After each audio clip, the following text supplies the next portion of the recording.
விசிக துணை பொதுச் செயலாளர் வன்னியரசு அக்கட்சியின் மற்றொரு துணை பொதுச் செயலாளரான ஆதவ் அர்ஜுனாவை நேரடியாக தாக்கியிருப்பது விசிகவினரிடையே அதிர்ச்சியை ஏற்படுத்தியுள்ளது. எல்லோருக்குமான தலைவர் அம்பேத்கர் புத்தக வெளியீட்டு விழா நாளை நடைபெறுகிறது. விசிக துணை பொதுச் செயலாளர் ஆதவ் அர்ஜுனாவின் வாய்ஸ் ஆப் காமன் நிறுவனத்தின் ஏற்பாட்டில்தான் இந்த புத்தக வெளியீட்டு விழா நடைபெறுகிறது. ஆனால் இதில் விசிக தலைவர் திருமாவளவன் பங்கேற்கவில்லை. தாவேக தலைவர் விஜய் பங்கேற்று புத்தகத்தை வெளியிட உள்ள நிலையில் நூல் வெளியீட்டாளர்கள் எமது தலைவரை புறக்கணித்துவிட்டு பாயாசம்தான் வேண்டும் என போயிருக்கிறார்கள் என்று கூறி ஆதவ் அர்ஜுனாவை கடுமையாக தாக்கி அறிக்கை வெளியிட்டுள்ளார் வன்னியரசு.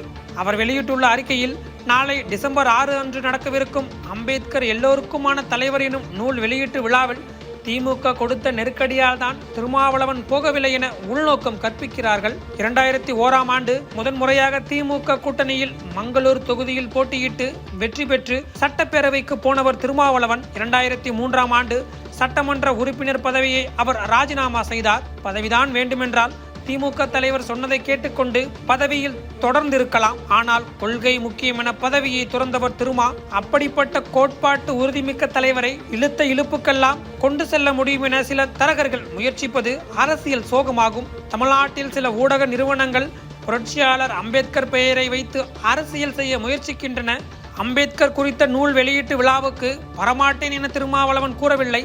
புரட்சியாளர் அம்பேத்கர் குறித்த புரிதல் எதுவும் இல்லாமல் அரசமைப்பு சட்டத்தை ஒரு கையிலும் பகவத்கீதையை இன்னொரு கையிலும் வைத்துக்கொண்டு சமரச பாயாசம் கிண்டுகிற ஒருவரோடு மேடையை பகிர்ந்து கொள்ள முடியாது என்றுதான் சொன்னார். ஆனால் நூல் வெளியீட்டாளர்கள் எமது தலைவரை புறக்கணித்துவிட்டு பாயாசம்தான் வேண்டும் என போய் இருக்கிறார்கள். அது அவர்கள் விருப்பம். ஆனால் எங்கள் தலைவர் நிகழ்ச்சியை புறக்கணித்து விட்டார் என்ற பொய் பிரச்சாரத்தை ஊக்குவிப்பது எமது தலைவரை அவமதிப்பது மட்டுமல்ல, புரட்சியாளர் அம்பேத்கரையும் அவமதிப்பதே ஆகும். நூல் வெளியீட்டாளர்கள் ஒன்றை புரிந்து கொள்ள வேண்டும். புரட்சியாளர் அம்பேத்கரும் திருமாவளவனும் நெருப்பை போன்றவர்கள்.